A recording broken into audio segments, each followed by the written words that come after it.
live.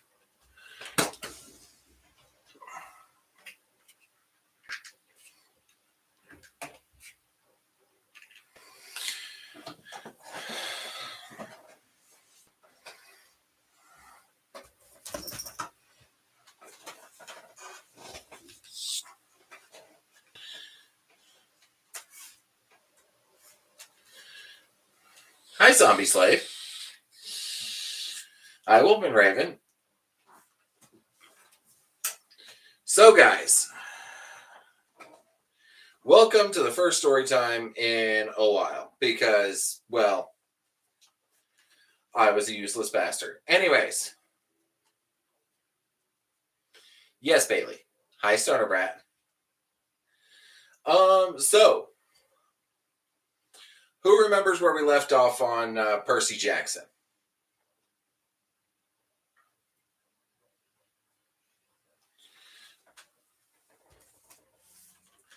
It is not silly at all. Wolf and Raven says, so it may be silly, but I miss you both already. Miss you too. She misses you too.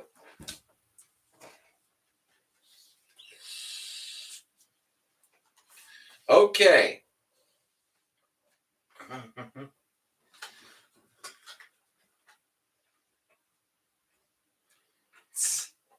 Amber, you have to be here to bite me. Just saying. So, basically, where we're at on Percy Jackson is Percy Jackson came back to camp and found that the tree, Thalia's tree, that powers the borders for the camp and protects the kids from monsters. Hi, sweetheart. I haven't checked Snap yet today, and I'm sorry about that. I will probably check it right after this live.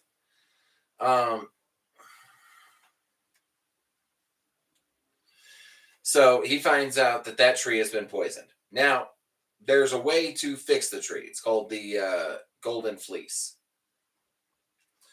Now, they have to get to an island, Polyphemus's island, in the Sea of Monsters to get the fleece and also save Grover, who's been captured by them.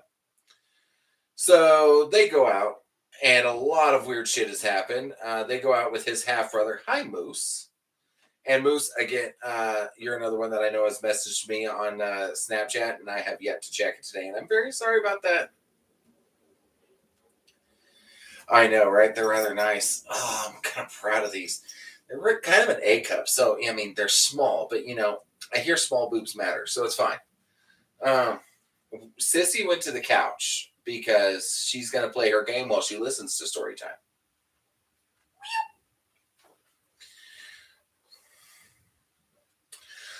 Wolf and Raven, something tells me I'll survive.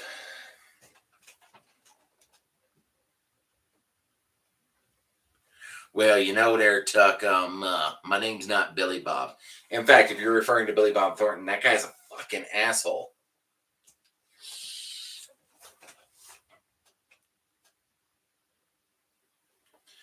Because I am a guidance counselor.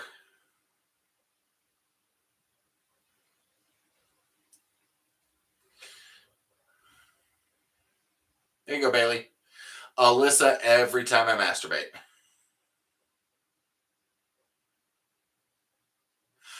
Oh, yes, and may the gods bless you too, Green. Depending on which gods you follow. I mean, it could be Greek, it could be Pantheon, it could be the Norse, it could be the Romans. Not too many people follow the Romans these days. I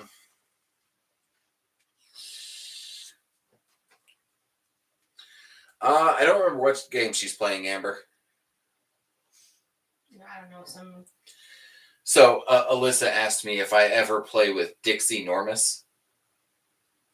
And I said, rather than reading that out, I just said, yep, every time I masturbate.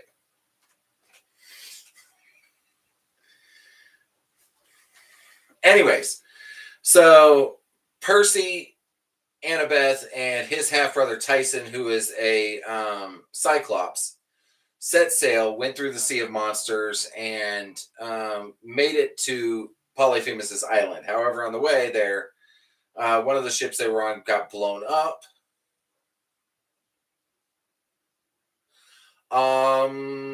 That's great for you, Green. I do not serve one god. I serve multiple gods, and they too helped create the universe. So all beliefs are valid.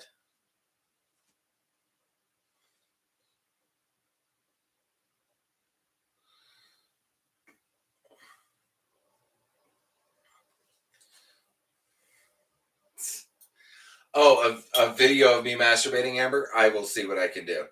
Let's do it. Hydroelectrical? No, I am not going to twerk. No one wants to see that. Literally, no one wants to see that. Hydroelectrical, you can donate all of the money in your bank account, and I still won't twerk because no one wants to see that. I don't even have an ass, man. Sweetheart, I do.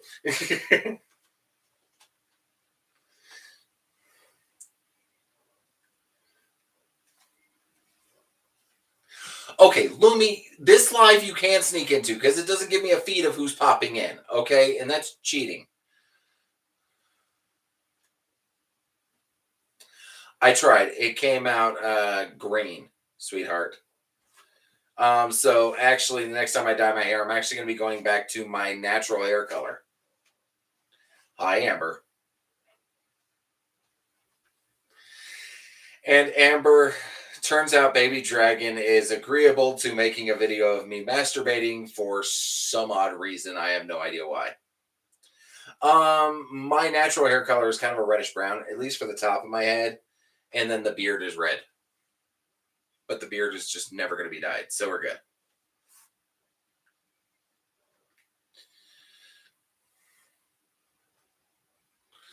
But anyways, they got to Polyphemus' island and they found Grover and Clarice trapped. And Annabeth had decided to distract Polyphemus by by making sounds while she's invisible. Oh, I know, Lumi. Amber says, "Thank you, sissy." By making sounds, and when he asked who was there, she said nobody. Which, if everybody will remember from Greek myths, nobody is the name that Odysseus or Perseus? Odysseus. It was Odysseus. Are we sure? Yes. It's one of my favorite ones, yes. It's Odysseus. Okay, so nobody is the name that Odysseus used. Chapters in the books. We're on chapter 15 in Percy Jackson, and I believe chapter 23 in Stone of Tears. Let me check.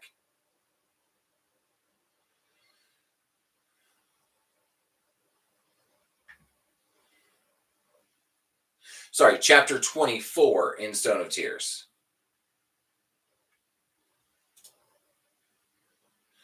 But basically, where we're at is Polyphemus is chasing after Annabeth while Percy, Grover, and Clarice get out of the cave.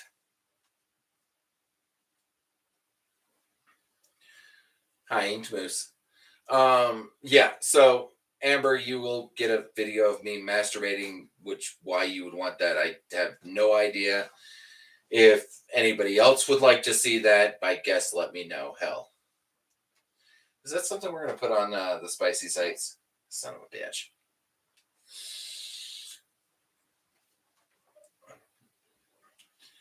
Anyways, we are picking up with chapter 15 of Percy Jackson. And because we cut off so quickly, before Annabeth had succeeded or failed, I told everybody the name of the chapter 15 last time, which is Nobody Gets the Fleece. So here we go. Chapter 15. Nobody gets the fleece. I got nobody, Polyphemus gloated.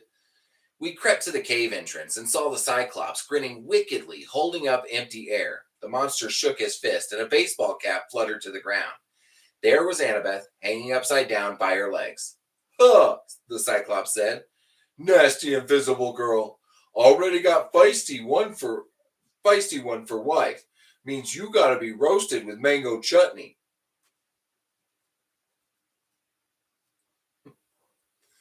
Wolf and Raven, I'm not sure how we're gonna do videos of cuddles and stuffies. Annabeth struggled, but she looked dazed. She had a nasty cut on her forehead. Her eyes were glassy. I'll rush him, I whispered to Clarice. Our ship is around the back of the island. You and Grover. No way, they said at the same time. Clarice had armed herself with a highly collectible ram's horn spear from the Cyclops' cave.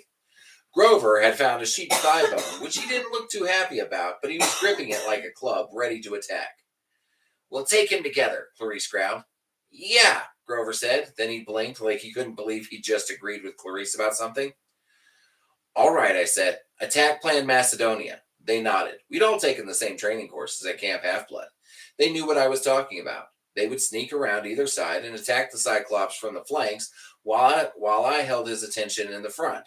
Probably what this meant was that we'd all die instead of just me, but I was grateful for the help. Now, question. When they say Attack Plan Macedonia, who were they talking about? Little trivia question. What person from Greek history did that exact battle plan? I will give you a hint. He was fighting the Persians.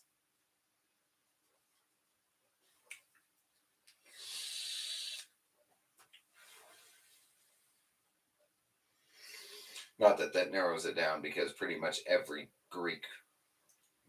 famous Greek fighter or general fought the Persians at one point or another. But anyways, I hefted my sword and shouted, "Hey, ugly!" The giant rolled towards me. "Another one? Who are you?" "Put down my friend. I'm the one who insulted you." "You are nobody?" "That's right, you smelly bucket of nose drool." It didn't sound quite as good as Annabeth's insults, but it was all I could think of. "I'm nobody, and I'm proud of it. Now put her down and get over here. I want to stab your eye out again." "Roar!" he bellowed. The good news, he dropped Annabeth. The bad news, he dropped her head first onto the rocks, where she lay motionless as a rag doll. The other bad news, Polyphemus barreled towards me. 500 smelly kilograms of Cyclops that I would have to fight with a very small sword. "For Pan!" Grover rushed in from the right.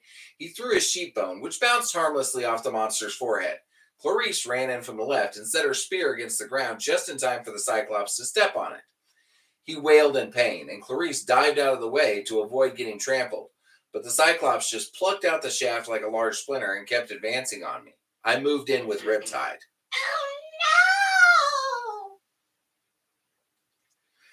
Oh no! Wolf and Raven, wrong.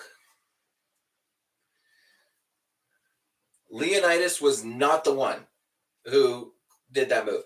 If you'll remember, Leonidas used the hot gates to funnel their large forces into a small area where they wouldn't matter. So try again. Legolas. Really? I did it just to get the look on your face. I will tell you, babe, you actually aren't allowed to answer this because we just recently watched this movie. I know which one it is. That's why it was. Sign the write out the first letter of the name.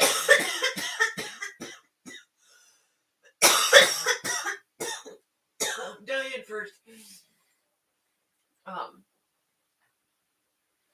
No. She guessed Leonidas. Okay. Then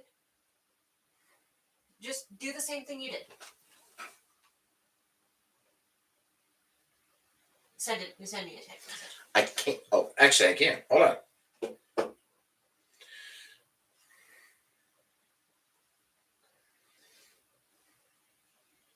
Hold, please. Un momento.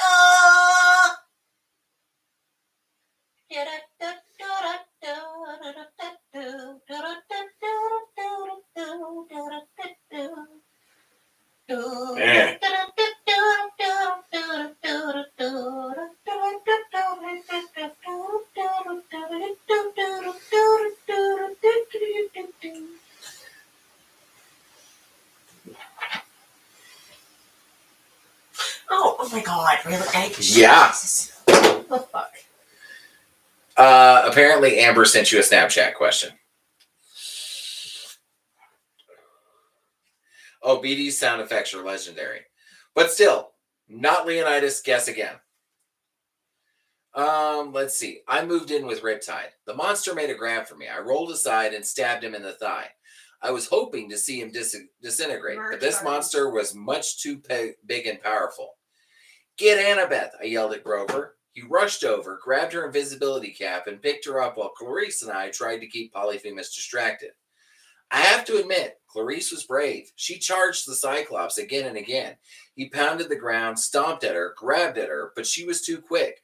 And as soon as she made an attack, I followed up by stabbing the monster in the toe or the ankle or the hand.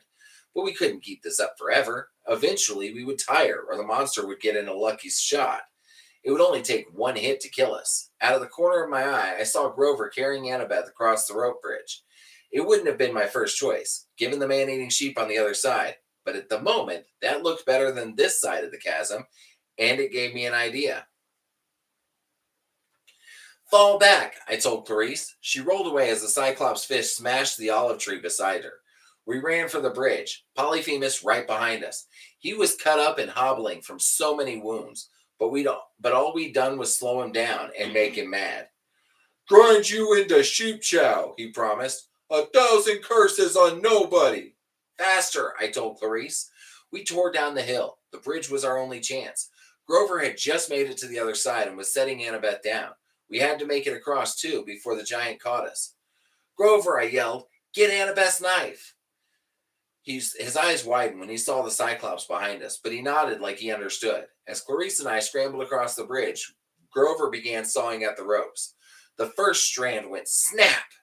Polyphemus bounded after us, making the bridge sway wildly. The ropes were now half cut. Clarice and I dived for solid ground. Landing beside Grover, I made a wild slash with my sword and cut the remaining ropes. The bridge fell away into the chasm, and the Cyclops howled with delight because he was standing right next to us. Failed, he yelled gleefully. Nobody failed. Clarice and Grover tried to charge him, but the monster swatted them aside like flies. My anger swelled. I couldn't believe I'd come this far, lost Tyson, suffered through so much, only to fail. Stopped by a big stupid monster in a baby blue tuxedo killed. Nobody was going to swat down my friends like that. I mean, nobody. Not nobody. You know what I mean. Strength coursed through my body. I raised my sword and attacked, forgetting that I was hopelessly outmatched. I jabbed the Cyclops in the belly. When he doubled over, I smacked him in the... When he doubled over, I smacked him in the nose with the hilt of my sword. I slashed and kicked and bashed until the next thing I knew, Polyphemus was sprawled on his back, dazed and groaning, and I was standing above him, the tip of my sword hovering over his eye. Oh, Polyphemus moaned. Wolf and Raven, did you Google? Percy, Grover gasped. How did you? Please, no, the Cyclops moaned, pitifully staring up at me. His nose was bleeding. A tear welled in the corner of his half-blind eye. My sheepies need me. Only trying to protect my sheep, he began to sob. I had won. All I had to do was stab. One quick strike. Kill him, Clarice yelled. What are you waiting for? The Cyclops sounded so heartbroken, just like Tyson. He's a Cyclops, Grover warned. Don't trust him. I knew he was right. I knew Annabeth would have said the same thing. But Polyphemus sobbed, and for the first time it sank in that he was a son of Poseidon too. Like Tyson, like me. How could I just kill him in cold blood? We only want the fleece, I told the monster. Will you agree to let us take it? No, Clarice shouted. Kill him. The monster sniffed. My beautiful fleece, prize of my collection. Take it, cruel human. Take it and go in peace. I'm going to step back slowly, I told the monster. One false move. Polyphemus nodded like he understood. I stepped back, and as fast as a cobra, Polyphemus smacked me to the edge of the cliff. Foolish mortal, he bellowed, rising to his feet. Take my fleece? Ha! I eat you first. He opened his enormous mouth, and I knew that his rotten molars were the last thing I would ever see. Then something went whoosh over my head and bump. A rock the size of a basketball sailed into Polyphemus's throat. A beautiful three-pointer, nothing but net. The Cyclops choked, trying to swallow the unexpected pill. He staggered backwards, but there was no place to stagger. His heel slipped to the edge of the cliff, crumbled, and the great Polyphemus made chicken wing motions that did nothing to help him fly as he tumbled into the chasm. I turned. Halfway down the path to the beach, standing completely unharmed in the midst of a flock of killer sheep, was an old friend. "Bad Polyphemus," Tyson said. "Not all Cyclopes as nice as we look." That one sounds good. I just recently got merge elves.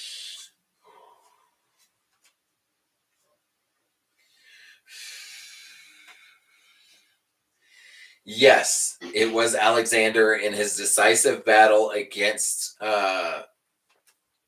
King Darius of the Persian Empire.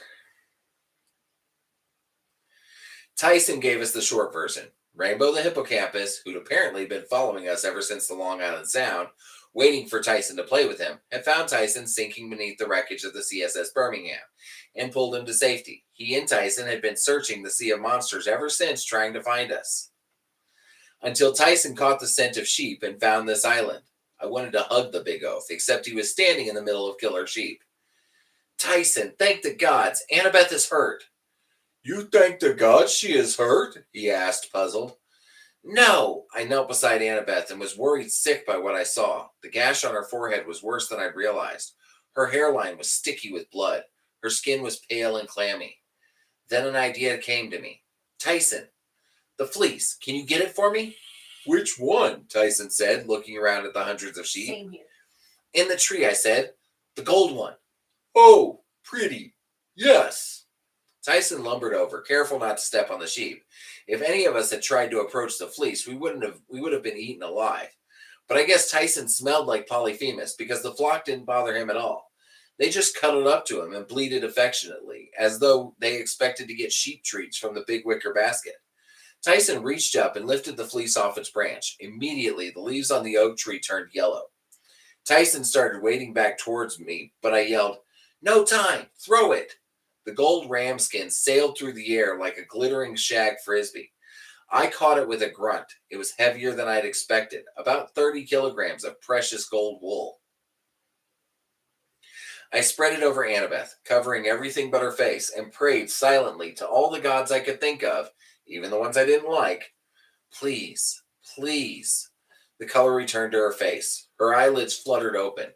The cut on her forehead began to close. She saw Grover and said weakly, "You're not married?" Grover grinned. "No, my friends talked me out of it." "Annabeth," I said, "just lay still." But despite our protests, she sat up, and I noticed that the cut on her face was almost completely healed. She looked a lot better. In fact, she shimmered with health, as if someone had injected her with glitter.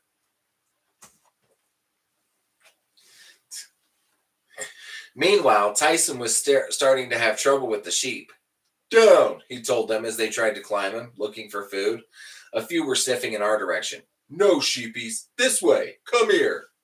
They heeded him, but it was obvious they were hungry, and they were starting to realize Tyson didn't have any treats for them. They wouldn't hold out forever with so much fresh meat nearby. "We have to go," I said. "Our ship is..." The Queen Anne's Revenge was a very long way away. The shortest route was across the chasm, and we just destroyed the only bridge. The only other possibility was through the sheep. "Tyson," I called, "can you lead the flock as far away as possible?" "The sheep want food." "I know they want food. Just lead them away from the path. Give us time to get to the beach, then join us there." Tyson looked doubtful, but he whistled, "Come, sheepies. People food, this way." He jogged off into the meadow, the sheep in pursuit. "Keep the fleece around you," I told Annabeth, "just in case you're not fully healed yet. Can you stand?" She tried, but her face turned pale again. "Oh, not fully healed." Clarice dropped next to her and felt her chest, which made Annabeth gasp. "Ribs broken," Clarice said. "They're mending, but definitely broken." "How can you tell?" I asked. Clarice glared at me. "Because I've broken a few, runt. I'll have to carry her." Before I could argue, Clarice picked up Annabeth like a sack of flour and lugged her down to the beach. Grover and I followed. As soon as we got to the edge of the water, I concentrated on the Queen Anne's Revenge. I willed it to raise anchor and come to me. After a few anxious minutes, I saw the ship rounding the tip of the island. "Incoming!" Tyson yelled. He was bounding down the path to join us, the sheep about 50 meters behind, bleating in frustration as their Cyclops friend ran away without feeding them. "They probably won't follow us into the water," I told the others. "All we have to do is swim for the ship." "With Annabeth like this?" Clarice protested. "We can do it," I insisted. I was starting to feel confident again. I was back in my home turf, the sea. Once we get to the ship, we're home free. We almost made it, too. We were just wading past the entrance to the ravine when we heard a tremendous roar and saw Polyphemus, scraped up and bruised, but still very much alive, his baby blue wedding outfit in tatters, splashing towards us with a boulder in each hand.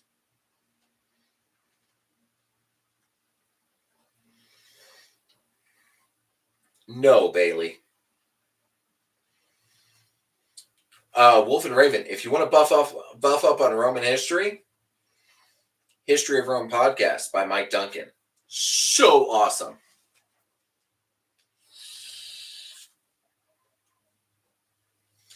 Now, if you guys will remember, on Saturday, the last time I did story time,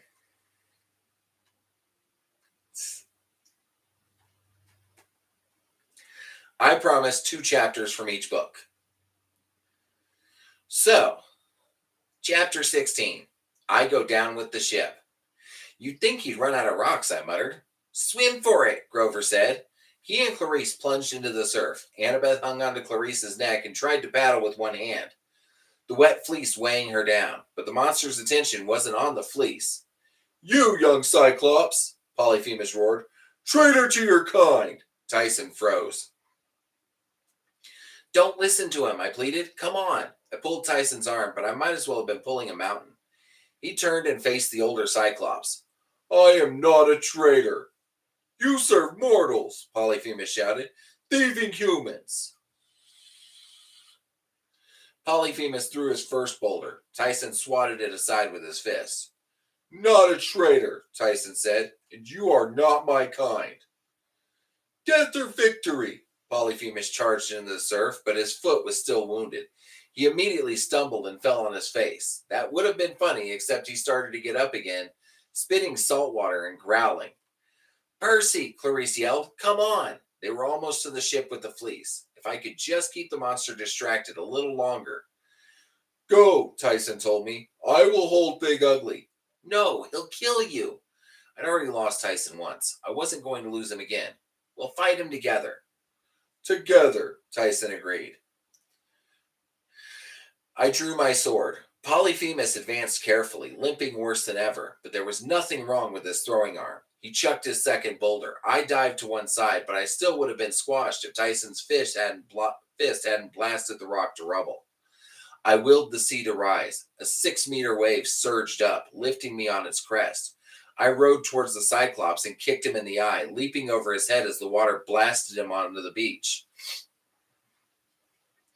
"Destroy you!" Polyphemus spluttered. "Fleece stealer!" "You stole the fleece," I yelled. "You've been using it to lure satyrs to their deaths." "So? Satyrs good eating."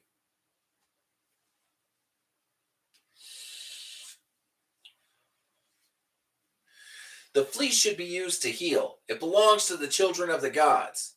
"I am a child of the gods." Polyphemus swiped at me, but I sidestepped. "Father Poseidon curse this thief." He was blinking hard now, like he could barely see, and I realized he was targeting by the sound of my voice.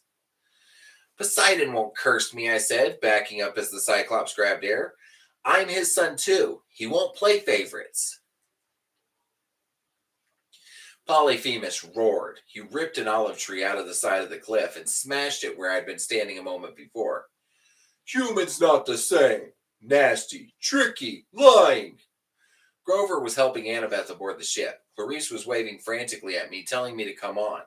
Tyson worked his way around Polyphemus, trying to get behind him.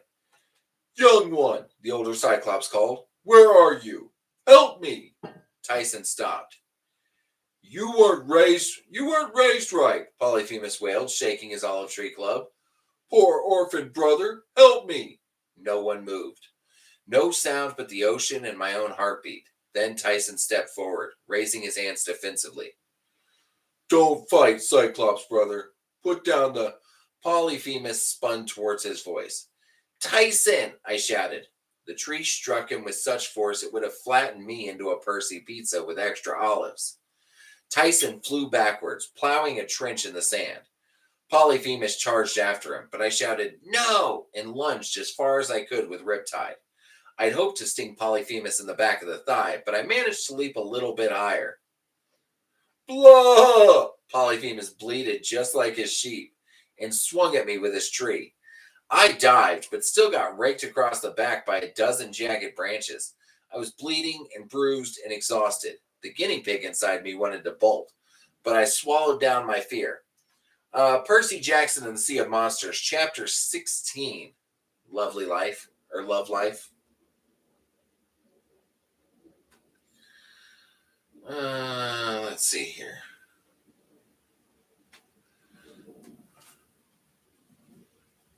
Okay, that is Strange Wolf and Raven. Let's see here. Polyphemus swung the tree again, but this time I was ready. I grabbed a branch as it passed, ignoring the pain in my hands, and as I was jerked skywards, and let the Cyclops lift me into the air. At the top of the arc, I let go and fell straight against the giant's face, landing with both feet on his already damaged eye. Polyphemus yowled in pain. Tyson tackled him, pulling him down. I landed next to them, sword in hand, within striking distance of the monster's heart. But I locked eyes with Tyson, and I knew I couldn't do it. It just wasn't right. Let him go, I told Tyson. Run. With one last mighty effort, Tyson pushed the cursing older Cyclops away, and we ran for the surf. I will smash you, Polyphemus yelled, doubling over in pain. His enormous hands cupped over his eye. Tyson and I plunged into the waves. Where are you? Polyphemus screamed. He picked up his tree club and threw it into the water. It splashed off to our right. I summoned up a current to carry us, and we started gaining speed. I was beginning to think we might make it to the ship when Clarice shouted from the deck. Yeah, Jackson, in your face, Cyclops! Oh, God, that woman. Shut up, I wanted to yell. Roar! Polyphemus picked up a boulder. He threw it towards the sound of Clarice's voice, but it fell short, narrowly missing Tyson and me. Yeah, Clarice taunted. You throw like a wimp. Teach you to try marrying me, you idiot. Clarice, I yelled, unable to stand it. Shut up. Too late. Polyphemus threw another boulder, and this time, I watched helplessly as it sailed over my head and crashed through the hull of the Queen Anne's Revenge. You wouldn't believe how fast a ship can sink. The Queen Anne's Revenge creaked and groaned and listed forward like it was going down a playground slide. I cursed, willing the sea to push us faster, but the ship's masts were already going under.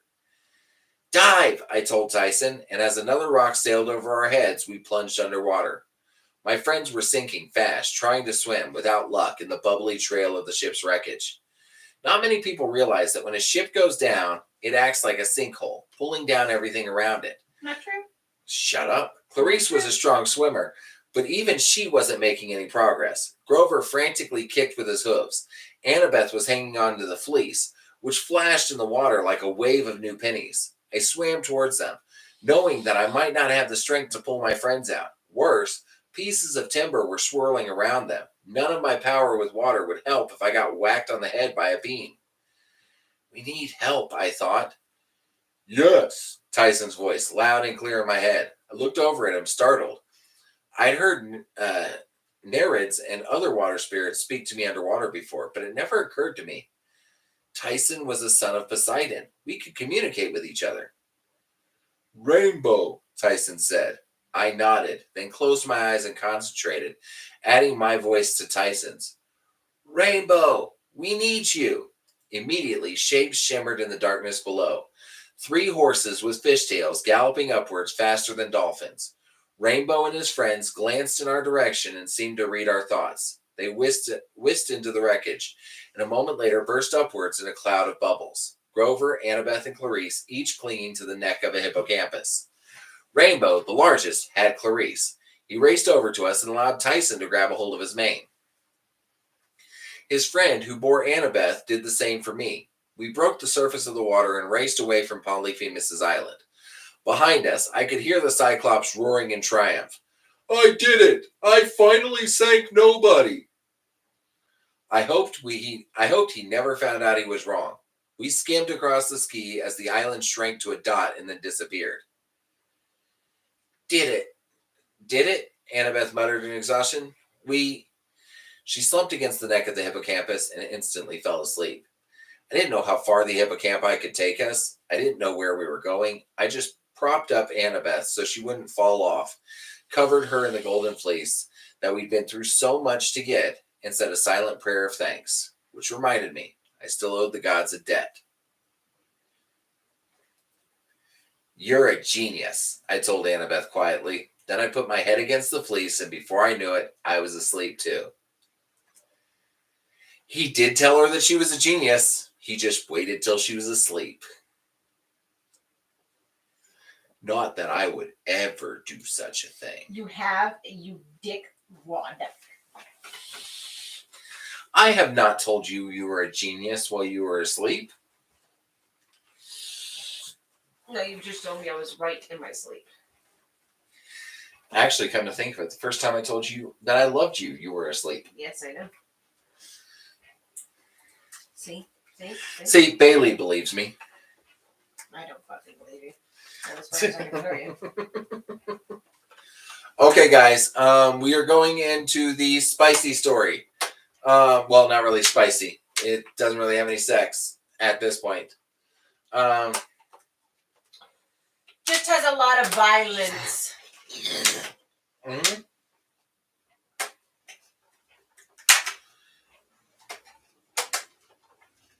So, if you are small currently, please do not stay for the rest of your life. Okay.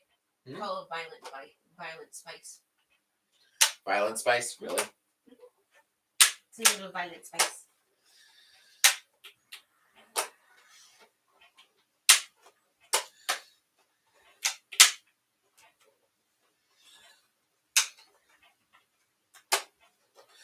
But honestly, Wolf and Raven, that question about Macedonia, Greek warrior, should have automatically led to Alexander. Because Achilles was the head of the Myrmidons. And Agamemnon, I believe, was the leader of Macedonia at the time. No. Or was he the leader of Achaia? He might have been the leader of Achaia at the time. But Leonidas was the leader of Sparta, which was actually in the country of Laconia.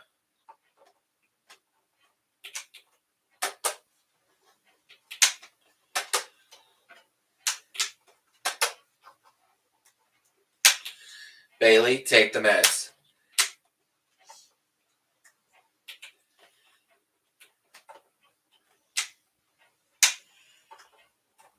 Odysseus was... What was Odysseus the king of? Huh? I don't think Odysseus was the king of anything. No, Odysseus was a king. Then again, I might be thinking of the Odyssey. So. Hi, Daddy's little girl. Which is where Odysseus was nobody.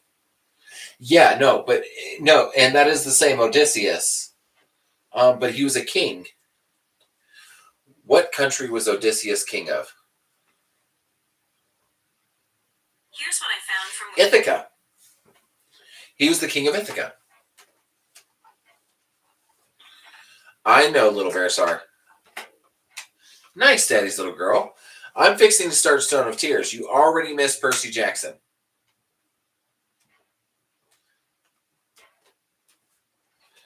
Amber, I am proud of you. You almost spelled that right.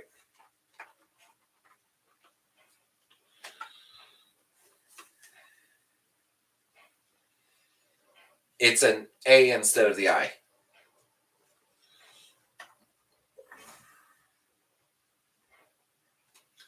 Okay, starting with chapter 24. Richard's eyes opened. I think someone is coming. Sister Verna was sitting on the other side of the small fire. I'm on here and on YouTube, Daddy's little girl.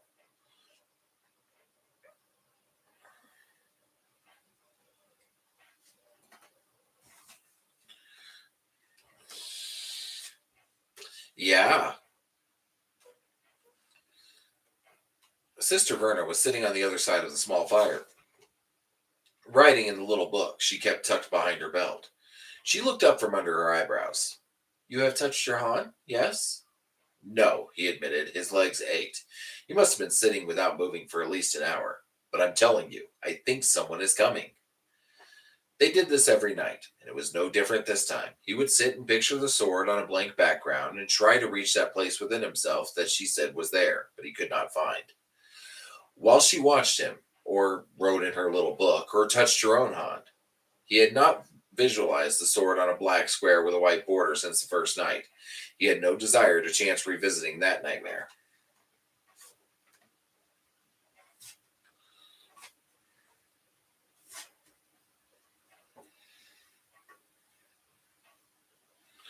I am proud of you, Bailey.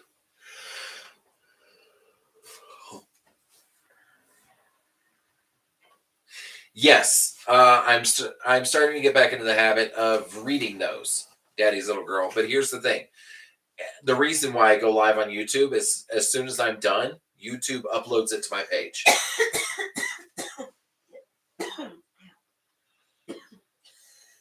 I'm beginning to think I'm not able to touch my Han. I'm trying my best, but it just isn't working. She drew the book close to her face in the moonlight and resumed writing. I have told you before, Richard, it is something that takes time. You have not yet begun to have had enough practice. Do not be discouraged. It comes when it comes. Anytime, Daddy's little girl. Okay, have fun. Sister Verna, I'm telling you, someone is coming. She kept writing. And if you are not able to touch your Han, Richard, how would you know this? I don't know. He raked his fingers through his hair. I've spent a lot of time alone in the woods. Sometimes I can just feel when someone is near. Don't you ever know when someone is near? Haven't you ever felt someone's eyes on you? Only with the aid of my Han, she said as she wrote. He watched as firelight flickered across her dispassionate face. Sister Verna, you said we were in dangerous lands. I'm telling you someone is coming. She leaped back through the book, squinting as she read in the dim light. And how long have you known this, Richard? I told you as soon as I had the feeling, just a moment ago.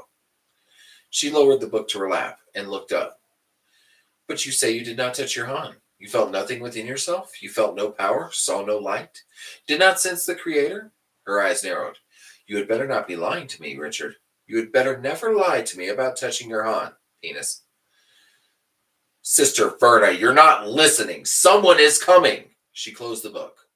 Richard, I have known since you began your practice that someone approaches. He stared at her in surprise. Then why are we just sitting here? We are not just sitting here. You are practicing reaching your Han, and I am tending to my business. Why haven't you said anything? You told me this land is dangerous.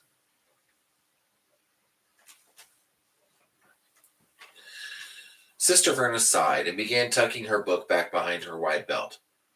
Because they were still some distance off, there was nothing else for us to do but to continue. You need to practice. You must keep trying until you are able to touch your Han.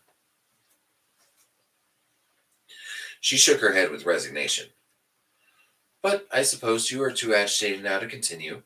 They are still 10 or 15 minutes away. We may as well begin packing our things. Why now? Why didn't we leave as soon as you sensed them? Because we had been spotted. Once we have been discovered, there is no way to escape these people. This is their land. We would not be able to outrun them. It's probably a sentinel who has found us. Then why do you want to pack to leave now? She regarded him as if he were hopelessly thick. Because we can't spend the night here after we kill them. Richard leapt to his feet. Kill them? You don't even know who is coming, and already you plan to kill them? Sister Verna stood, drawing herself up straight and peered into his eyes. Richard, I have done my best to prevent this. Have we seen anyone else before now? No. Even though these people cover this land like a swarm of angry ants, we have seen no one. I have led us between anyone I could sense with my on, in an effort to avoid contact. I have done my best to avoid trouble. Sometimes, even when you do your best, trouble cannot be avoided. I do not want to kill these people, but they are intent on killing us. That certainly explained why they had been traveling such a peculiar route. Although they had been heading steadily southeast for weeks, they had done so in an odd fashion. Without ever explaining, she had directed them first one way, then another, occasionally backtracking, but always relentlessly southeast. The barren land had become progressively rockier and more desolate. He had not bothered asking about their route because he didn't think she would tell him, and because he didn't care. Wherever they went, he was still a prisoner. Richard scratched his new beard as he started kicking dirt over the fire. It was a warm night, as most had been lately. He wondered what had happened to Winter. We don't even know who they are yet. You can't just go killing anyone that shows up.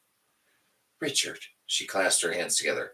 Not all the sisters who try to return are successful. Many are killed trying to cross these lands. In every case, there were 3 sisters. I am but one. Not good odds. The horses nickered and began moving about, tossing their heads and pawing their hooves. Richard strapped the baldric over his shoulder. He checked that the sword was clear in its scabbard. You were wrong, sister, not to try to get away as soon as you knew. If you have to fight, it should be because there is no other way. You didn't even try. Hands still clasped together, she watched him. Her voice was soft but firm. These people are intent upon killing us, Richard. Both of us. If we had tried to run, this one would have alerted the others and brought hundreds, thousands to bring us down. I have not run so as to embolden this one into trying to take us himself, so we can end the threat. I'm not killing people for you, Sister Verna. As they glared at each other, he heard a scream, a woman's scream. She stared out into the night, trying to see into the shadows of the rocky spires. Trying to see where the scream came from. He couldn't see anyone, but the screams and cries were coming closer. Richard kicked dirt over the last of the flames and sprinted to the horses, calming them with reassuring words and gentle strokes. He didn't care what she said. He wasn't killing people on her word. The woman was crazy not to want to try to escape. She probably wanted to fight, just to see what he would do. She was always watching him, as if he were a bug in a box. She questioned him every time he practiced trying to touch his Han. Whatever the Han was, he hadn't been able to sense it, much less touch it or call it forth. Just as well, as far as he was concerned. Richard was starting toward the saddlebags to gather the rest of their things.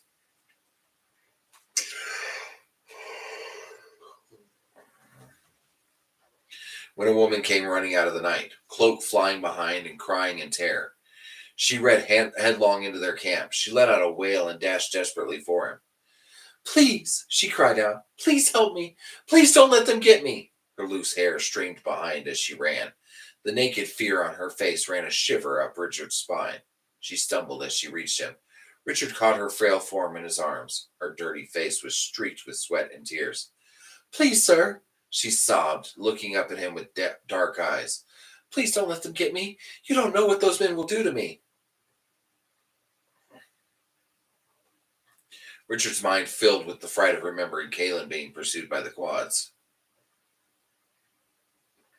Hi, Halo.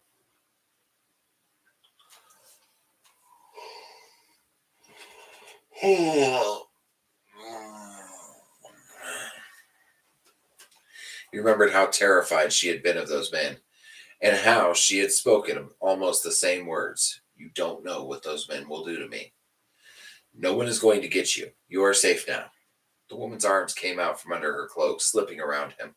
Her dark eyes stayed on his as he held her weight. She opened her mouth as if to speak, but instead gave a little grunt and jerked.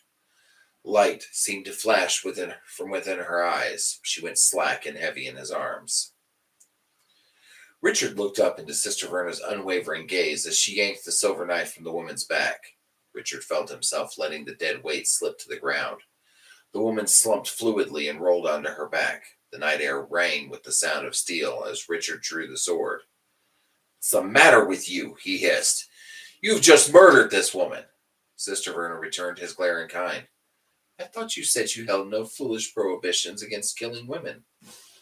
The wrath of the sword's magic pounded through him, raging to be set free. You are mad. He was rushing toward a lethal precipice. The sword's point rose in anger. Before you would think to kill me, Sister Verna said in a measured tone, you had better make sure you are not making a mistake. Richard didn't answer. He was incapable of speaking through the fury. Look in her hand, Richard. He looked down at the lifeless body. Her hands were covered by her heavy woolen cloak. Using the sword, he flicked the cloak back off her arm to reveal a knife she still gripped in her dead fist. The point had a dark stain on it. Did she scratch you with the knife? Richard's chest still heaved with anger. No. Why? Her knife is coated with poison. All it would take is a scratch. What makes you think it was meant for me? She was probably hoping to defend herself from the men who are chasing her. There is no man chasing her. She is a sentry. You are always telling me to stop treating you like a child, Richard. Stop acting like one. I know about these people, how they do things. She meant to kill us. He could feel the muscles in his jaw flex as he gritted his teeth. We could have tried to get away when she first spotted us. She nodded. Yes. And we would have died. I'm telling you, Richard, I know these people. The wilds are layered like an onion with different peoples, all of whom will kill us if they find us. Had we let her reach her kind, they would have caught us and killed us. Don't let the anger of your sword close your eyes. She has a poisoned knife in her hand. She had it to your back, and she fell into your arms to be able to get close enough to use it. You foolishly let her do so. She turned a little and swept an arm behind. Where are the ones chasing her? She let the arm drop to her side. There was no one else. I could sense them with my hand if there were. She was alone. I have just saved your life. He drove the sword of truth back into its scabbard.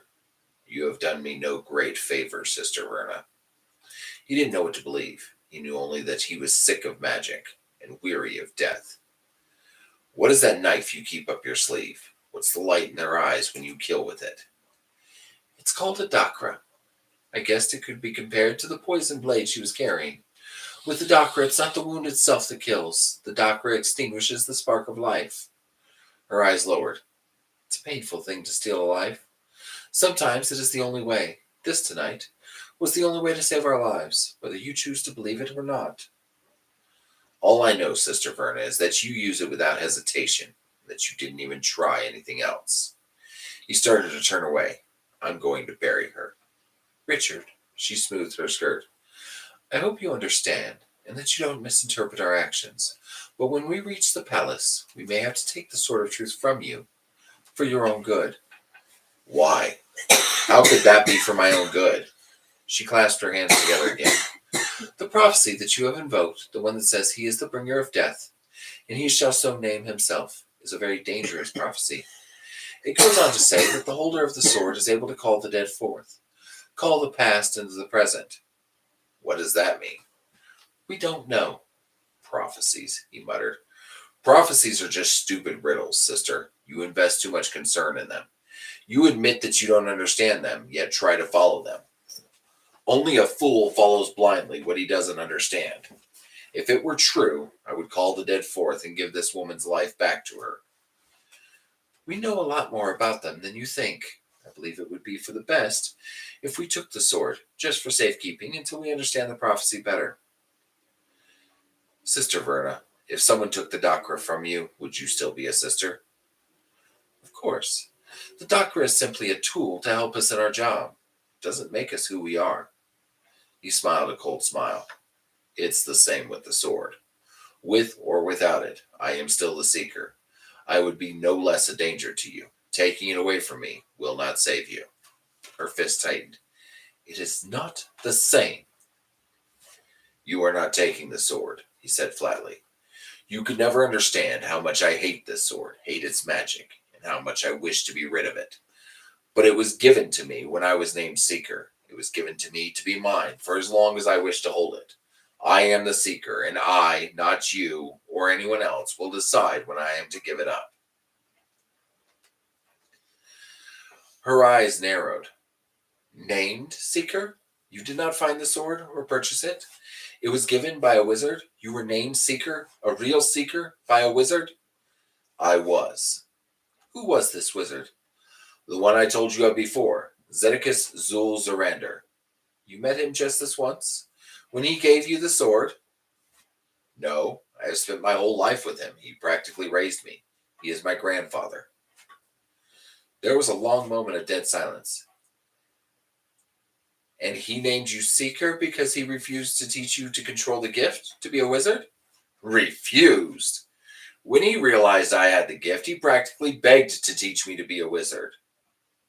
He offered? She whispered. That's right. I told him I didn't want to be a wizard. Something was wrong. She seemed disturbed by this news. He said the offer still stands. Why? She rubbed her hands absently. It is just unusual, that's all. Many things about you are unusual. Babe, you know why. Richard didn't know if he believed her. He wondered if maybe he didn't need the collar, if Zed could have helped him without it. Yep. Shut up! But Kaylin had wanted it on him. She had wanted him taken away, his insides twisted with that pain. The sword was the only thing he had of Zed. It was given to him when he was still back in Westland, when he was home. He missed his home, his woods. The sword was the only thing left of Zed and home. Sister, I was named Seeker, and given this sword for as long as I wish to keep it and be Seeker. I will be the one to decide when the time has come to give it up. If you wish to take it away from me, then try to do it now. If you try, one of us is going to die in the attempt. At the moment, I don't much care which one of us it is. But I intend to fight to the death. It's mine by right, and you are not taking it as long as there is a breath of life in me. He listened to the distant howl of an animal dying a sudden, violent death, and then to the long, empty silence that followed. Since you were given the sword, and did not simply find it or purchase it, you may keep it. I will not take it from you. I cannot speak for the others, but I will try to see to your wishes. It is the gift we must tend to. It is that magic we must teach you to control. She drew herself up and regarded him with an expression of such cold danger it made him have to fight the urge to shrink back. But if you ever draw it against me, I will make you rue the day the Creator let you take your first breath. Her jaw muscles tightened. Do we understand each other? What's so important about me that you would kill to capture me?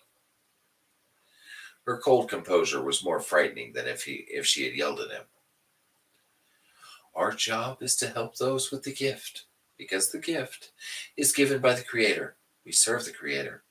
It is for him we die. I've lost 2 of my oldest friends because of you. I've wept myself to sleep with grief for them. I've had to kill this woman tonight, and I may have to kill others before we reach the palace. Richard had the feeling it would be best to keep quiet, but he couldn't. She had a way of stirring the coals of his anger to flame. Don't try to assuage your guilt over what you've done at my expense, sister. Her face heated with color that he could see even in the moonlight.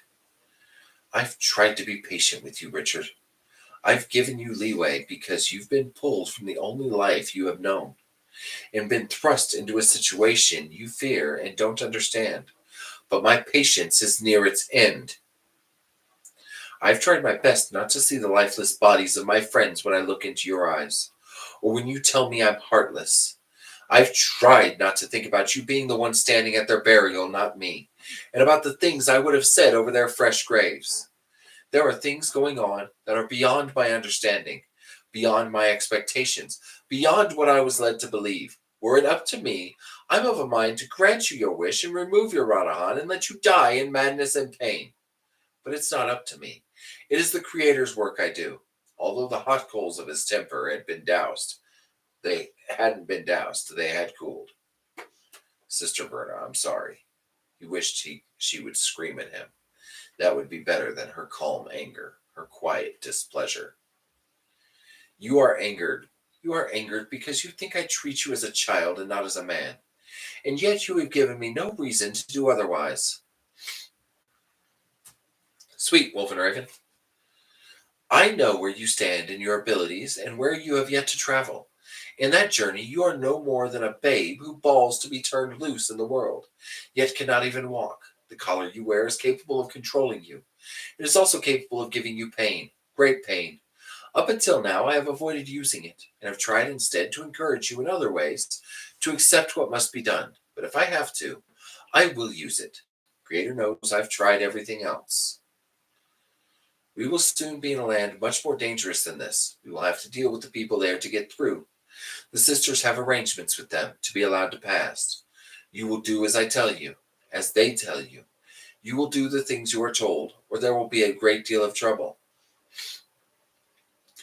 Richard's suspicion flared anew. What things? She glared at him. Do not test me further tonight, Richard. As long as you understand you're not getting my sword without a fight. We are only trying to help you, Richard. But if you draw a weapon on me again, I will see to it you greatly regret it. She glanced at the Aegil hanging at his neck. Mortsith hold no monopoly in giving pain. Cold confirmation of his suspicions spread through his gut. They intended to train him the way a Mortsith trained him. That was the real reason for the collar. That was how they intended to teach him, with pain. For the first time, he felt as if she had inadvertently let him see the bones of her intentions. She pulled the little book from her belt. I have some work to do before we leave. Go bury her and hide her body well. If it's found, it will tell them what happened, and they will be after us. And then I will have killed for nothing. She sat in front of the cold jumble of firewood. With a smooth sweep of her hand over the dark coals, it burst into flame. After you've buried her, I want you to go for a walk and let your temper cool. Do not return until it has done so. If you try to wander away, or if you don't bring some reason into that thick head of yours by the time I'm ready to leave, I will bring you back by the collar. She gave him a menacing look from under her eyebrows. You will not like it if I have to do that. I promise you. You will not like it one bit. The dead woman was slight and little burden to carry. He hardly noticed the weight as he walked away from the camp into the low, rocky hills. The moon was up and the way easy to see. His mind swirled with his brooding thoughts as he trudged along, kicking an occasional stone. Richard was surprised at his pang of pain for Sister Verna. She had never before revealed how heartsick she was over the death of Sisters Grace and Elizabeth. He had thought that because she hadn't said anything, she was callous. He felt sorry for her now, sorry for her anguish. He wished she hadn't let him know. It was easier to rail against his situation when he thought she was heartless. He found himself a long way from their camp, at the crest of a hump of ground, with rocky walls and spires rising around him. His mind came out of his twisting thoughts and returned to the body he carried on his back. Though the stab wound from the Dakra might not have been what had killed her, blood had nonetheless seeped down her back, matting her hair and soaking his shoulder. He suddenly felt revulsion at carrying a dead woman around on his back. He laid the body gently on the rocky ground and looked about, searching for a place to lay her to rest. He had a small shovel hooked to his belt, but there didn't look to be easy digging anywhere. Maybe he could wall her up in one of the rocky crags. While he peered into the shallow gullies, he absently rubbed the still sore burn on his chest. Nissel, the healer, had given him a poultice, and every day he spread it on before covering the wound once more with a bandage. He didn't like looking at it. He didn't like seeing the scar of a handprint burned into his flesh. Sister Verna had said it could have been that he had burned himself in the fireplace in the spirit house, or that they might have indeed called forth the dark minions of the Nameless One. It obviously wasn't a burn from the fire. It was the mark of the underworld, of dark and raw, which, unfortunately, the typo here says dark and rainy.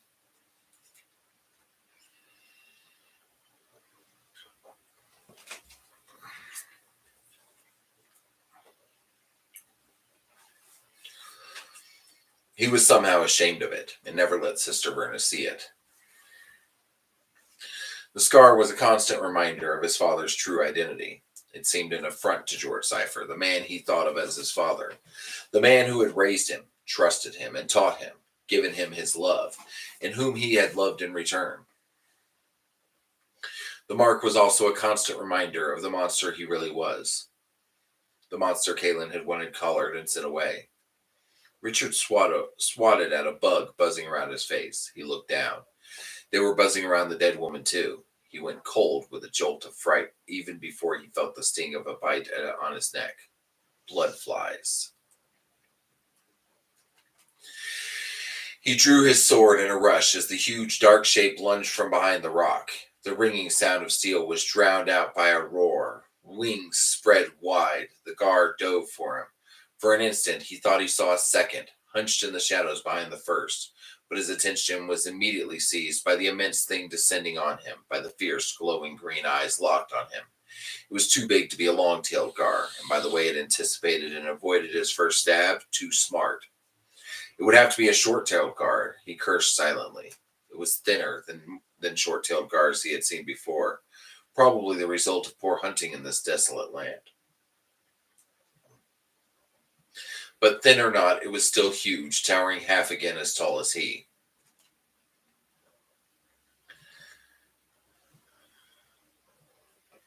Wolf and Raven, all I'm going to say is Gratch, Lug, Ratch, Arg.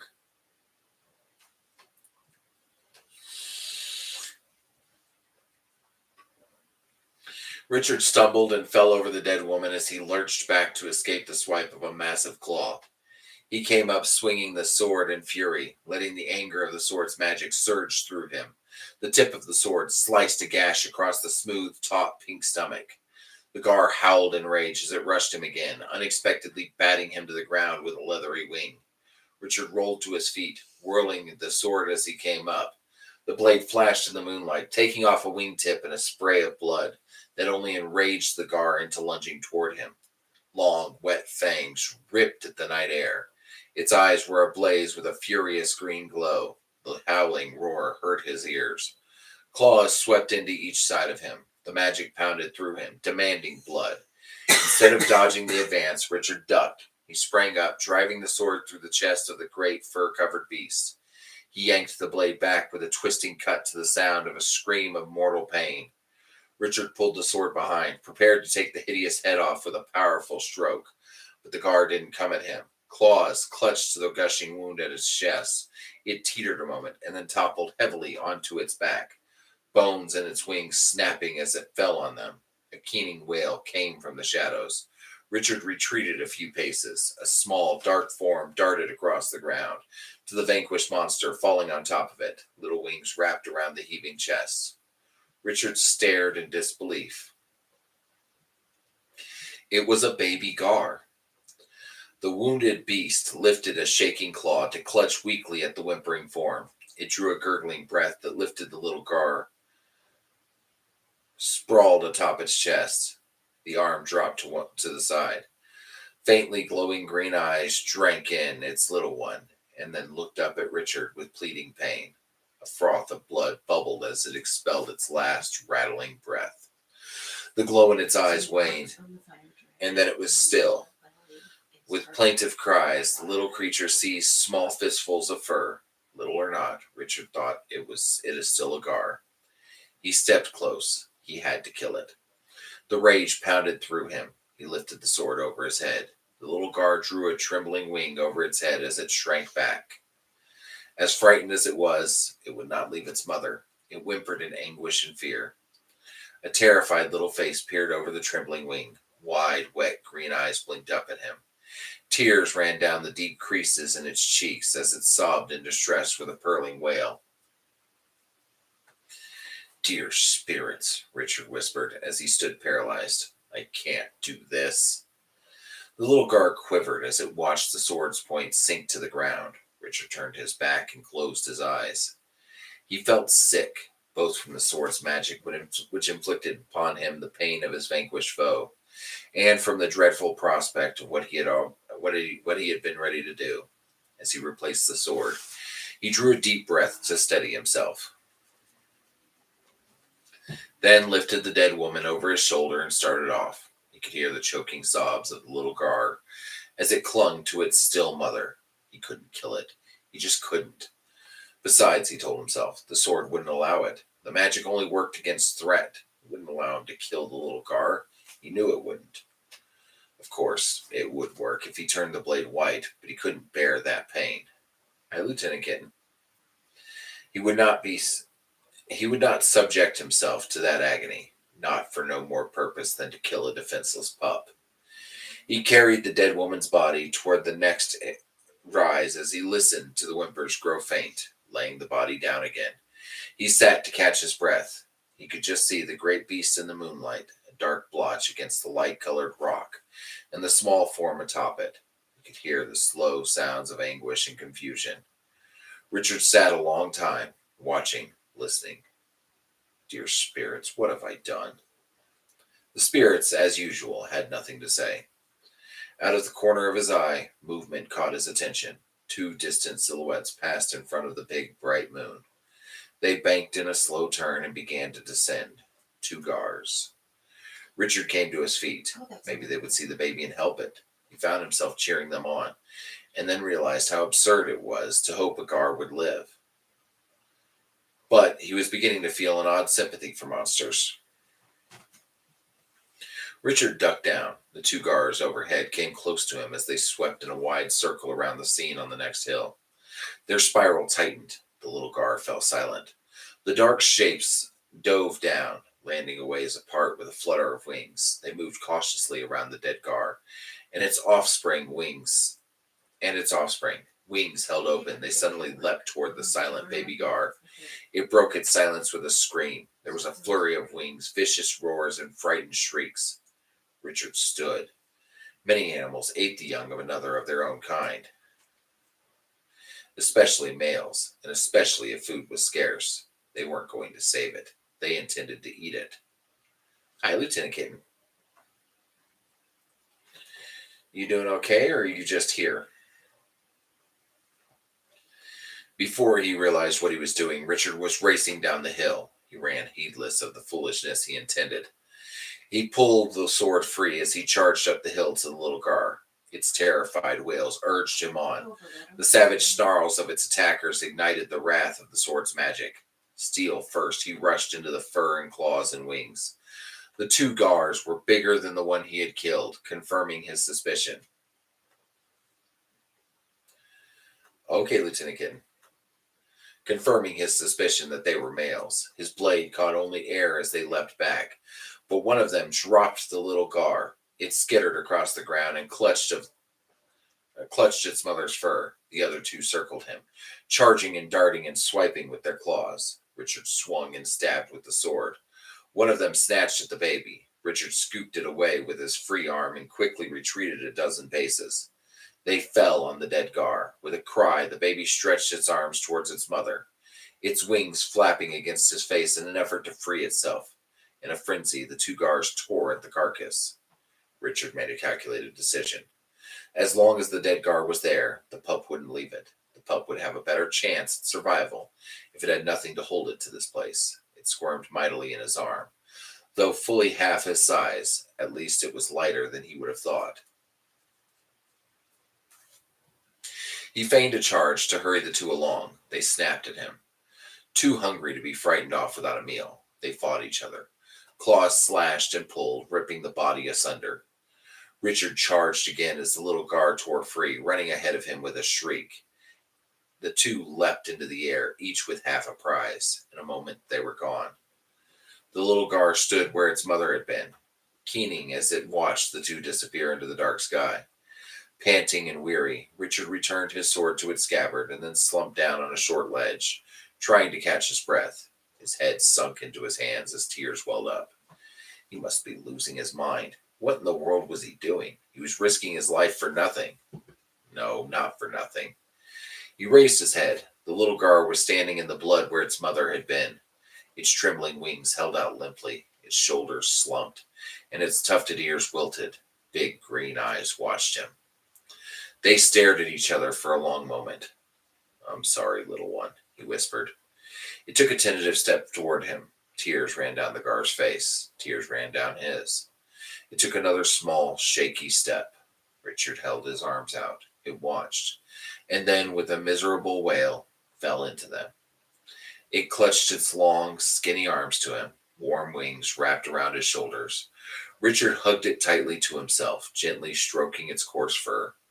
He hushed it with comforting whispers. Richard rarely had seen a creature in such misery, a creature so in need of comfort that it would even accept it from the one who had caused its pain. Maybe, he thought, it was only recognizing him as the one who had saved it from being eaten by two huge monsters. Maybe, given the terrible choice, it chose to see him as a savior. Maybe the last impression of saving it from being eaten was simply the strongest. The little gar felt like nothing more than a furry sack of bones. It was half starved. He could hear its stomach grumbling. Its faint, musky odor, while not pleasant, was not repulsive either. He cooed succor at the things whimpering as the things whimpering slowed. Wow, I clearly cannot read tonight. No, you cannot. Shut up. When it had last quieted with a heavy, tired sigh, Richard stood. Sharp little claws tugged at his pant leg as it looked up to his face. He wished he had had some food to leave with the pup. But he hadn't brought his pack and had nothing to offer. He pulled the cloth from his pants. I have to go. These two won't come back now. Try to find yourself a rabbit or something. You'll have to do the best you can on your own. Go now. It blinked up at him, its wings and one leg slowly stretching as it yawned. Richard turned and started off. He looked over his shoulder. The little gar followed after. Richard stamped to a halt. You can't come with me. He held his arms out and shooed away. Go on. Be off with you. He started walking backward. The gar followed. He stopped again and shooed it more firmly. Go. You can't come with me. Go on. The wings wilted again. It took a few shaking steps back as Richard started off again. This time it stayed put as he went on his way. Richard had the woman's body to bury, and he needed to get back to camp before Sister Verna decided to use the collar to bring him back. He had no desire to give her an excuse. He knew she would find one soon enough. He glanced behind to make sure the gar hadn't followed. He was alone. He found the body, laid on its back, where he had left it. He noted with relief that there were no blood flies about. He had to find either a patch of soft ground soft enough to dig a hole, or else a deep crevice of some sort to hide her body in. Sister Verna had been explicit about hiding it well. As he was surveying the scene, there was a soft flutter of wings, and the little gar thumped to the ground nearby. He muttered a quiet lament as the creature folded its wings and squatted comfortably before him, peering up with big green eyes. Richard tried to shoo it away again. It didn't move. He put his hands on his hips. You can't come with me. Go away. It tottered to him and clutched his legs. What was he going to do? He couldn't have a guard tagging after him. Where are your flies? You don't even have any blood flies of your own. How can you expect to catch dinner without your own blood flies? He gave a rueful shake of his head. Well, it's not my concern. The small, wrinkled face peeked around his legs. A low growl came from its throat as its lips pulled back to reveal sharp little fangs. Richard looked around. It was growling at the dead woman. He closed his eyes with a groan. The pup was hungry. If he buried the body, the gar would dig it up. Richard watched as the gar hopped over to the body, pawing at it as its growls grew louder. Richard tried to swallow back the dryness in his throat, or maybe the things he was thinking. Sister Verna had said to get rid of the body. They mustn't know how the woman had died, she had said. He couldn't stand the thought of the remains being eaten. But even if he buried it, it would be eaten anyways, by worms. Why were worms better than a gar? Another ghastly thought came to him. Who was he to judge? He had eaten human flesh. Why was that any different? Was he any better? And besides, if the pup was busy eating, he could be off, and they would be gone before it had time to follow. It would be on its own then. He would be rid of it. Richard watched as the little gar cautiously inspected the body. It experimentally tugged at an arm with its teeth. The pup wasn't experienced enough to know what to do with a kill. It growled louder. The sight made Richard sick. The teeth dropped the arm, and the gar looked at him as if to ask for help. The wings fluttered with excitement. It was hungry.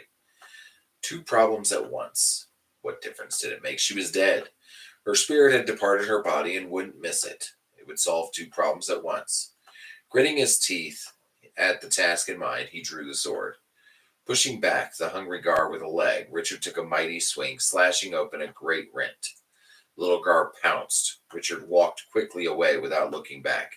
The sounds turned his stomach. Who was he to judge? Lightheaded, he broke into a trot back to the camp. Sweat soaked his shirt. The sword had never felt so heavy at his hip. He tried to put the whole incident out of his head. He thought about the Heartland woods and wished he were home. He wished he could still be who he had once been. Sister Verna had just finished currying Jessup and was lifting on his saddle. She eyed him with a sidelong glance before moving to her horse's head, speaking softly and privately to him as she scratched his chin. Richard took up the curry comb and brushed quickly at Geraldine's back, cautioning her sharply to stand still and quit turning about. He wanted to be away quickly. Did you make sure they wouldn't find the body? His hand with the comb froze on Geraldine's flanks. If they find what's left, they won't know what happened. I was attacked by Gars. They got the body. She thought this over silently for a moment. I thought I heard Gars. Well, I guess that will do. He went back to brushing as she spoke again. Did you kill them? I killed one. He considered not telling her, but decided it didn't matter. There was a baby Gar. I didn't kill it. Gar's a murderous beast. You should have killed it. Perhaps you should go back and finish it. I can't. It won't let me get close enough. With a little grunt, she pulled the girth strap tight. You have a bow. What difference does it make? Let's just be off. All by itself, it will probably die anyway. She bent, checking that the strap wasn't pinching her horse. Perhaps you're right. It would be best if we were away from here. Sister, why haven't the Gars bothered us before? Because I shield against them with my Han. You were too far away, beyond my shields, and so they came for you. So this shield will keep all Gars away from us? Yes. Well, at least there was one thing the Han was good for. Doesn't that take a lot of power? Gars are big beasts, isn't it hard? The question brought a small smile to her lips. Yes, Gars are big, and there are other beasts I must shield against too. All this would take much power. You must always search for the way to accomplish the task using the least amount of Han. She stroked her horse's neck as she went on. I keep the Gars away not by repelling the beasts themselves, but by shielding against their blood flies. It's much easier. If the flies can't get through the shield, the Gars won't think there's anything worthwhile, and so won't come to us either. It uses little of my strength this way, yet achieves my aim. Why don't you use this shield against the people here, against the woman tonight? Some of the people in the wilds have charms against our power. That's why many sisters die trying to cross. If we knew how these charms or spells worked, we might be able to counter them, but we don't. It's a mystery to us. Richard finished saddling Geraldine and Bonnie in silence. The sister waited patiently. He thought she had more to say about their argument before he had gone to bury the woman, but she remained silent. He decided to speak first and get it over with. Sister Verna, I'm sorry about Sisters Grace and Elizabeth. He idly stroked Bonnie's shoulder as he studied the ground. I said a prayer over their graves. I just wanted you to know that. A prayer to the good spirits to watch over them and treat them well. I didn't want them to die. You may think otherwise, but I don't want anyone to die. I'm sick of death. I can't even eat meat anymore because I can't stand the thought of anything having to die just to feed me. Thank you for the prayer, Richard. But you must learn that it is only the Creator we must pray to. It is His light that guides. Praying to spirits is heathenish. She seemed to think better of her harsh tone and softened it. But you are unschooled and would not know that. I can't fault you for doing the best you could. I'm sure the Creator heard your prayer and understood its benevolent intent. Richard didn't like her narrow-minded attitude. He thought that perhaps he knew more about the spirits than she did.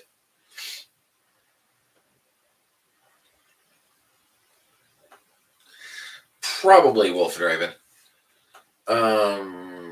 He didn't know much about this creator of hers, but he had seen spirits before, both good and bad.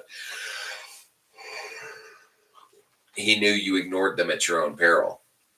Her dogmas seemed as foolish to him as the superstitions of the country people he knew when he had been a guide. They had been full of stories of how people came to be, Each remote area he had visited had its own version of man created from this or that animal or plant. Richard had liked listening to stories. They were filled with wonder and magic, but they were just stories, rooted in a need to understand how the teller fit into the world. He was not going to accept on faith the things the sisters said. He did not think that the Creator was like some king sitting upon a throne, listening to every petty prayer to come his way. Spirits had been alive once, and they understood the needs of mortals, understood the exigencies of living flesh and blood. Zed had taught him that the Creator was simply another name for the force of balance in all things, and not some wise man sitting in judgment. But what did it matter? He knew people held tightly to their doctrines, and were closely minded about it. Sister Verna believed that what she did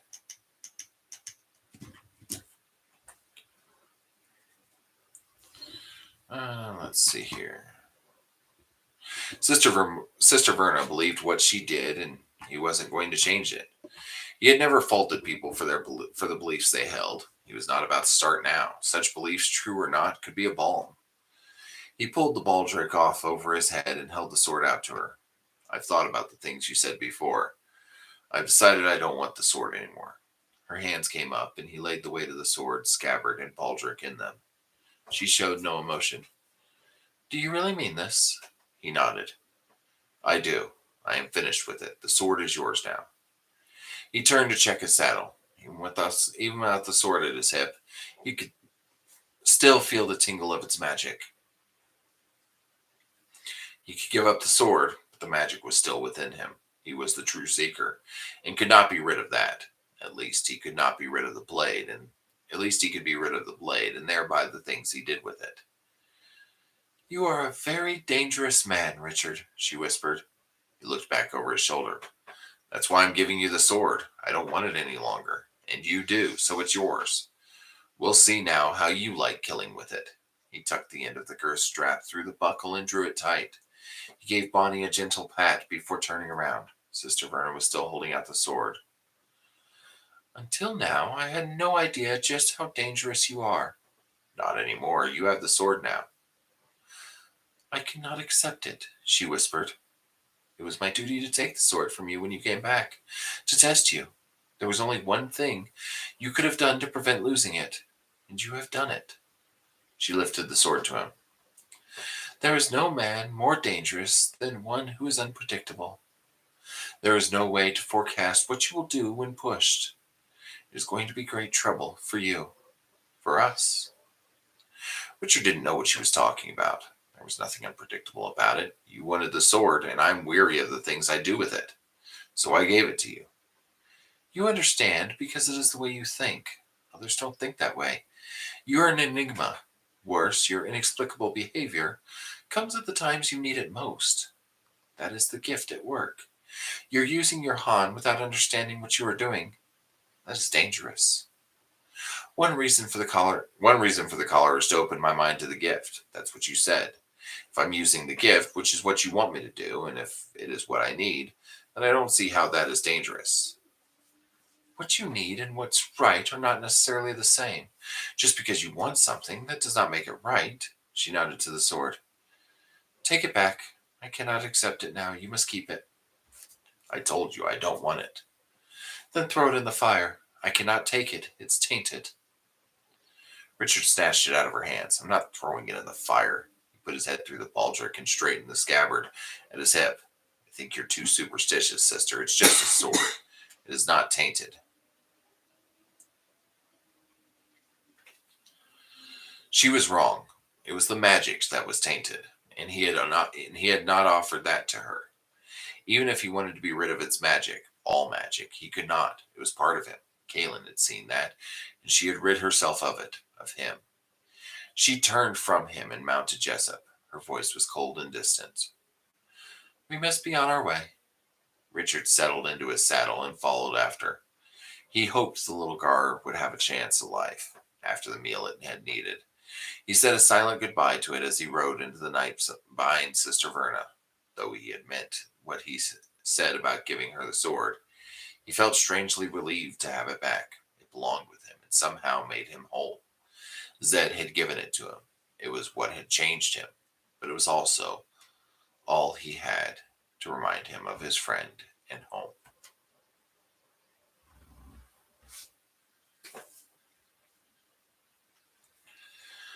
Okay. I know I said 2 chapters of each story, but I think I'm going to do 2 chapters tomorrow night of Stone of Tears.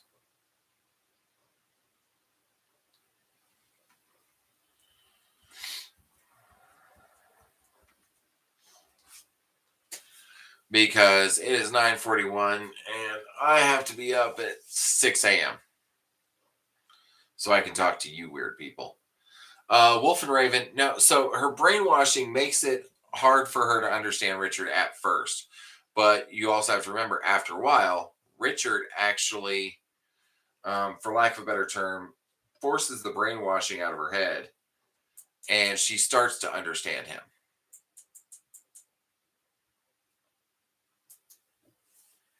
If that makes sense. But guys, I am going to shut it down for the night. I'm tired. I'm going to bed. Work sucked today. And worst of all, Wolf and Raven disappeared and left us all alone, which has, left us to cry and bemoan our loss. Oh God, you're an evil woman. Wolf and Raven, I am kidding, okay? Please know that I am kidding.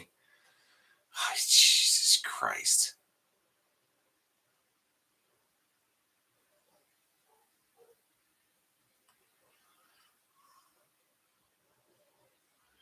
You are so evil, you know that? No, I'm not evil. I'm just telling the truth. Yes, Demi Goddess. Okay, Wolf and Raven. That's a porn that I don't even think I would want to watch. Princess Leia ass fucked by Vader. So if you go to my YouTube profile, Demi Goddess, and click on the Instagram logo, it will bring up Instagram and YouTube.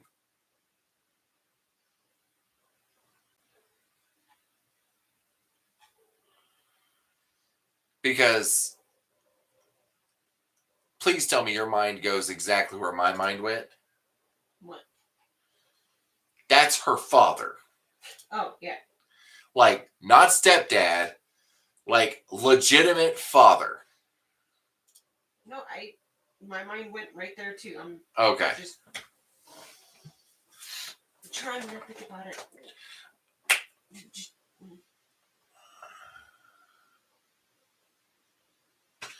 No, go to my TikTok profile. Click on the Instagram button in my TikTok profile. Hi, Panda Love. I have not checked Snap yet today. I'm sorry. I will check Snap once I get off live. But Demi Goddess, go to my TikTok profile, click on the Instagram button, and it will come up with Instagram and YouTube. Click on YouTube, and it will take you to my YouTube profile.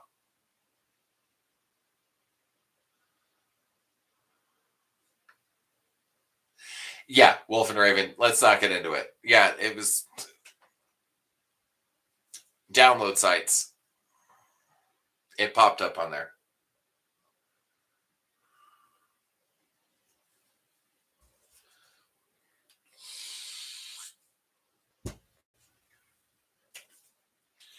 But guys, I will talk to you later. Panda Love is on TikTok, Wolf and Raven, not on YouTube.